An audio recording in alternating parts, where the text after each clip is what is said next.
Live right here on the early line, the opening week of this college basketball season does continue. Huge game tomorrow night, top 10 till in Lawrence, Kansas, between the Jayhawks and the Tar Heels. But elsewhere, DRS, before we get to Thursday, before we get to Friday, it is Thursday here in college hoops. We'll go around the country. One ranked team in action tonight in SEC territory. Number 21, Florida hosts Jacksonville. The number on the screen, slightly outdated. Just how college basketball works by the time you reach the morning of these days of the actual games.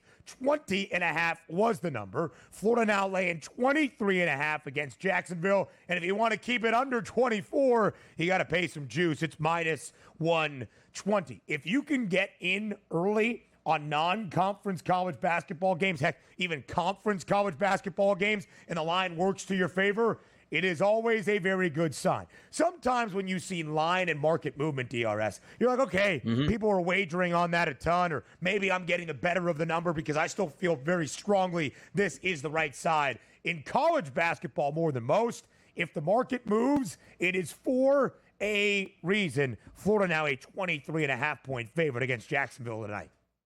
Yeah, and a lot of these teams really flex their muscles early in the season by absolutely hammering these teams that aren't as talented. And we see it on the night-to-night basis. Last night, hey, Sacred Heart goes to play, UConn. Oh, this is the new UConn team. What are we going to get? A little bit sluggish to start. You saw the final score easily covering into the mid-30s here. You get those sort of vibes today from Florida and Jacksonville. The only good thing, I guess, is Jacksonville's not too far away from Florida where they're playing. So it's not as if they had to travel 500, 600 miles just to get to town. So maybe there's that, but it's hard. Like action last night, I can look at some statistics because those guys have played a couple games and maybe cash a bet. It's very hard for me to start the season where I don't do a lot of research on these teams just to try to take a flyer on players I don't know, which is why KenPom is the single best college basketball betting source you can have, but it doesn't work for me until January. It doesn't? What do you mean it doesn't work? Like you haven't, like the numbers, there's not enough numbers. No, like the perfect scenario for me is 10 conference games being played. It's a very short sweet spot, but they're really profitable because you can look at those statistics and go game by game, and they're fantastic. Right. But it's hard to say those same statistics where Florida's going to be playing Alabama are the same as Florida versus Jacksonville. It just doesn't help me out that much.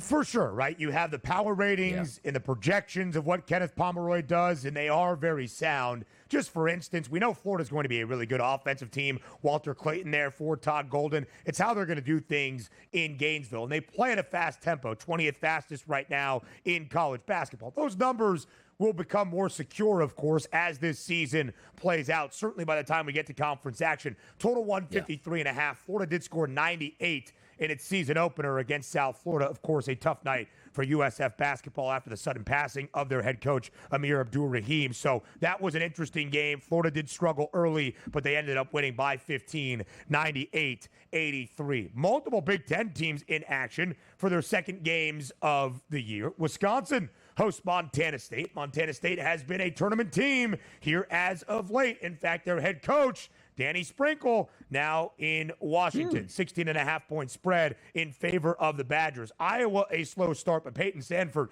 is going to be one of the best players in the Big Ten. He nearly had a triple-double for the Hawkeyes in their opener. 24.5-point favorite against Southern. Michigan State, big weekend and early next week on the horizon. 27.5-point favorite against Niagara. USC and Eric Musselman. Ton of new players in L.A., of course, under a new coaching staff.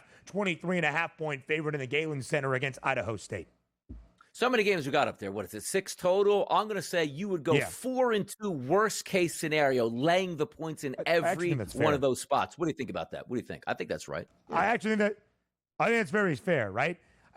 It's tough, Donnie, right, to look at these numbers and say, here's why I think Southern is going to keep it close against Iowa, right? Their style of play is going to limit what the Hawkeyes do. Sure, Iowa's defense is not, whatever your reasoning might be. The numbers are the numbers. It's going to sound really dumb, like the standard is the standard. The numbers are the numbers right now in this portion of the season for a reason, right? We showed you some of the recaps of yesterday. There's going to be some monumental upsets, like Villanova getting beat at home by double digits as a 17.5-point favorite. There are going to be some underdogs that cover, like Lipscomb last night losing by 16 as a 17-point dog against Arkansas. But more than likely, Donnie's point is pretty sound.